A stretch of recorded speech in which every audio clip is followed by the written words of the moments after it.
ભરૂચ જિલ્લાની વાત કરીએ તો ભરૂચ જિલ્લાના નાગરિકોને જનગણના 2027ની મહત્વપૂર્ણ પ્રક્રિયામાં સક્રિય રીતે જોડાવા જિલ્લા કલેક્ટર ડોક્ટર નવનાથ ગવાણે દ્વારા ખાસ અપીલ કરવામાં આવી છે। ભારત સરકાર દ્વારા હાથ ધરાતી વસ્તી ગણતરીમાંથી મળતી માહિતીનો ઉપયોગ જનહિતલક્ષી યોજનાઓ અને વિકાસ કાર્યો માટે કરવામાં આવતો હોવાથી આ પ્રક્રિયાને મહત્વપૂર્ણ ગણવામાં આવી છે। ગુજરાતમાં સ્વગણતરી પ્રક્રિયાની શરૂઆત રાજ્યના મુખ્યમંત્રી દ્વારા કરવામાં આવી છે। 17 મે થી 31 મે 2026 દરમિયાન નાગરિકો census.government.in પોર્ટલ પર જઈ પોતાના પરિવારની વિગતો ઓનલાઈન નોંધાવી શકશે। મોબાઈલ અથવા કમ્પ્યુટર મારફતે ઘરે બેઠા જ સરળતાથી આ પ્રક્રિયાનો પૂર્ણ કરી શકાશે। નાગરિકોને એક અપીલ કરવા માંગુ છું।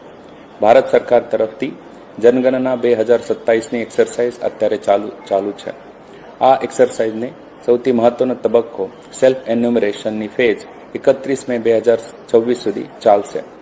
આ ફેઝમાં નાગરિકો નગરજનો પોતે સેન્સસની વેબસાઇટ ઉપર જઈને તમારા મોબાઈલ હોય કે લેપટોપ હોય કે ડેસ્કટોપ હોય એમાંથી તમારી માહિતી અપડેટ કરી શકો।